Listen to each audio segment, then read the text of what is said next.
So this one I'm going to be talking about just from memory. I'm not reading an article here. But there's a certain contingent of ostensibly left-wing political podcasters on YouTube and on Twitter and other social media websites that are very afraid and upset about the Netflix walkout. Particularly, I'm thinking of a guy named Jackson Hinkle. And he did this like really long-winded stream, and maybe I'll just like tear it apart tomorrow or the next day or whenever I have more time. That's not, you know, I'm not out here. But I want to talk about this because this is a really bizarre thing. There's an intersection going on. There are a lot of ostensibly, and I say that very clearly, there are a lot of ostensibly left-wing political podcasters that don't like transgender people, that don't like gay people. I don't know how you can classify yourself as left-wing without supporting and embracing all kinds of oppressed peoples and supporting them in all of their efforts. I don't know how you can classify yourself as left-wing and also be against workers walking out and workers striking for better labor protections. But this is a fascination of mine. And I've seen this all over Twitter. And Twitter is one of the only social media that I'm using throughout my vacation here. Well, it's not really a vacation. I wish it was a vacation. But, you know, I'm using Twitter. And I'm just seeing this huge bullshit campaign levied by like people like Jackson Hinkle, Jimmy Dore, and some other like ilk. And it's just really bizarre to me. It's really bizarre. So I wanted to comment on this. And there are some videos, but you know, I'm doing a bizarre set today, so I'm free flowing. And I actually got a 12-hour suspension on Twitter yesterday for arguing with some of these dumb motherfuckers that argue that, okay, so let's get a recap. So Netflix workers do not appreciate the fact that the CEO is going out there and doing damage control on behalf of Dave Chappelle. If Dave Chappelle wants to do damage control, he should do it himself. Now, if Netflix wants to host the special, that's fine. If their thing is like, we don't want to censor it, we paid money for it, that's fine, whatever. My thing is, all right, if free speech is the thing here, I deserve a Netflix special.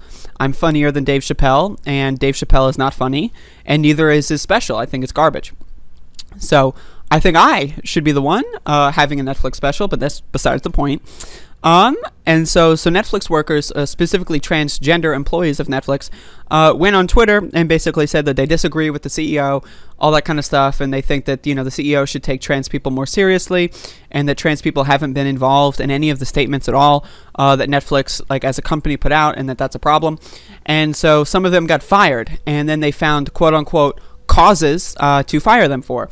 Now, for those of you that don't know, employers, there are a lot of discrimination protections for people of all kinds of, you know, oppressed minority statuses.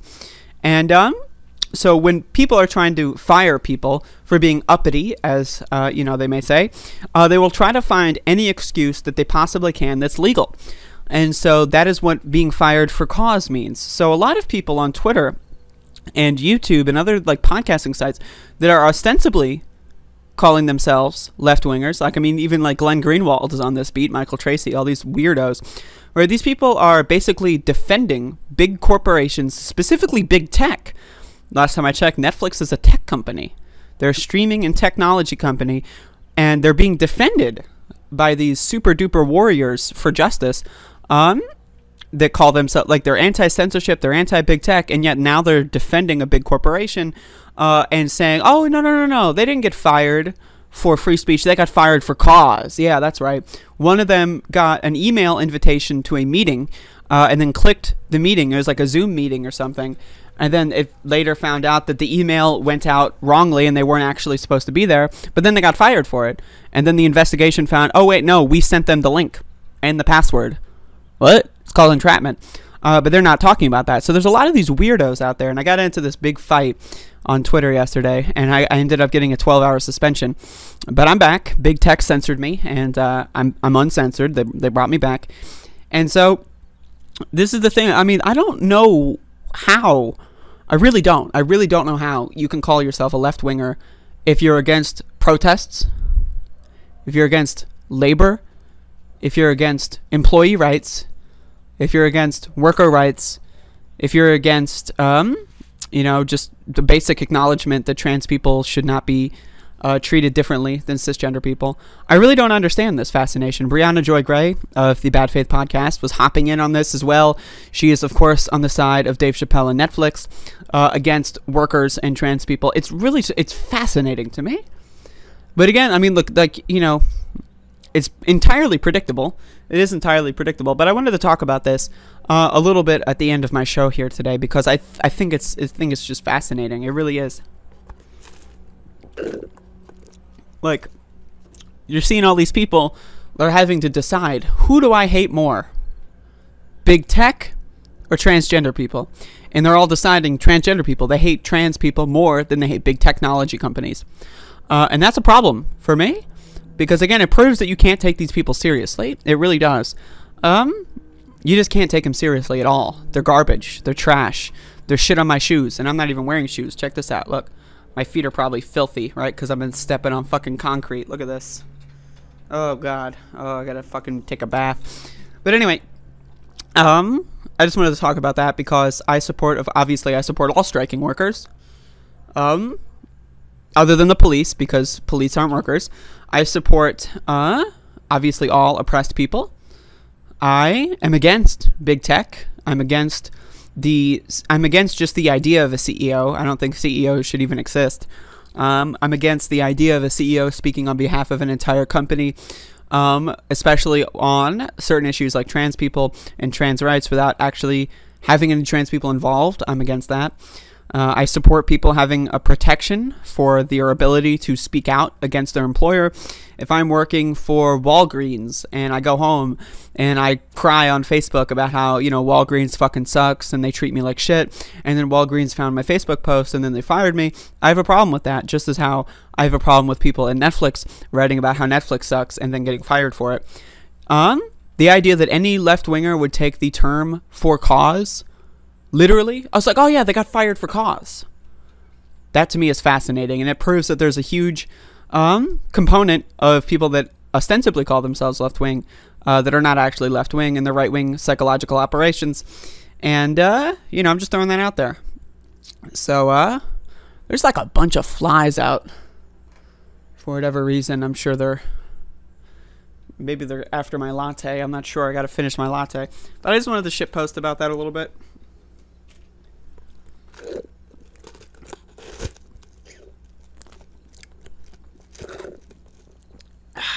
God, you gotta have a Wawa. Folks, I'm not sponsored by Wawa, by the way. Alright, let me check the chat. I mean, I'm convinced that PMC doesn't mean anything. PMC to me is just like another way to get poor people to hate each other. It's like, oh, you work at a desk job. You have a desk job? Well, that's not a real job. It's not real. I work as a garbage collector. And you're coding for 18 hours a day. My job is way more intense. People have this like idea that like if you move your body, that automatically makes you a real worker, and if you do anything else that you're fake. It's bizarre. It's fascinating to me. I just clicked a button on my microphone. I don't know what it did.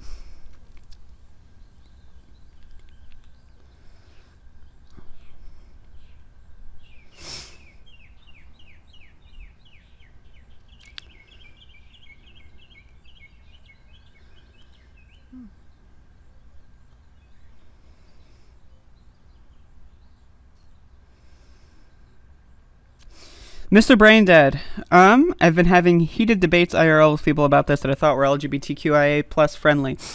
Me too. I'm going to tell you this, like, you know, I don't want to go into this in depth, but I'm telling you right now, back in North Carolina in Elizabeth City, the Dave Chappelle thing has caused a lot of friction. I mean, North Carolina, people that live in North Carolina hated trans people, to, you know, to begin with. There are a lot of people that do not like me in Elizabeth City because I am trans, and I have a problem with that.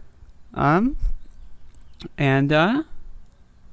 Dave Chappelle thing has caused a lot of friction. I mean, again, it's one of those it's a really big wedge issue that I have a problem with.